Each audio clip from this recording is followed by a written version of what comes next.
5 heroines are introduced in the first few scenes of the ambitious television series The Buccaneers. Due to her conflict between Guy and Theo, Nan, Christine Froseth, definitely receives the most screen time.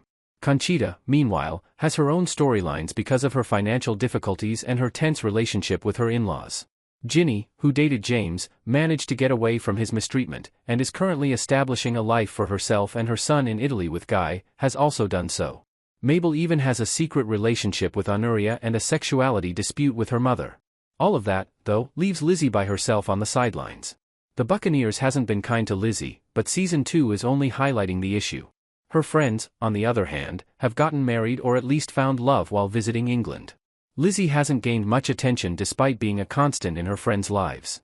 Her trauma and her joy have been overshadowed by her constant support, which includes listening to Nan's emotional struggles, trying to help Jinny, and encouraging Mabel. Lizzy is confined to the background of the romances and plots of her friends. Even though this has been an issue from the start, the most recent episode of the show is a good illustration of it, as an incident that ought to be about Lizzy instead becomes more about the drama of everyone else. The Buccaneers' decision to disregard Lizzy is not new. The problem starts in Season 1 when Lizzy is the only one who fails to find love, even though she has traveled to England in search of a suitable husband like her sister and friends. She and Jinny first vie for James' attention, but James only utilizes her. He actually persuades Lizzy to undress in front of him, humiliating her in the process, and then promptly pops the question to Jinny. He keeps bringing up this incident throughout the remainder of the season, and she doesn't have time to recover. Lizzy finds herself in a challenging situation as a result, but the season ignores her trauma. Her primary focus shifts to helping Jinny, even though her attempts are rejected, after she witnesses her friend marry the man who treated her so cruelly. The fact that Lizzy briefly vanishes and returns home when she feels there is nothing left for her in England doesn't help the show's lack of focus on her. In the end, she chooses to go back to the others in order to support her sister, Mabel, who would have to go back to New York with her and put up with their mother's scrutiny. She can also monitor Jinny in her new marriage to the violent James by going back to England. Even in this decision, Lizzy's friends' needs come before her own desires. Lizzy is always there for her friends in Season 1, but her devotion to them comes at the price of her own development as a person. Since Jinny and her friends were split up in Season 2, Lizzy ought to have an opportunity to develop. While everyone else is enmeshed in their own drama from the conclusion of Season 1, she starts the season with a somewhat empty slate. With a romantic interest in Hector, Jacob Ifen, the Buccaneers initially added a fresh, exciting element to her plot. However, Lizzy and Hector's romance has received very little attention, and the season is quickly approaching its halfway point.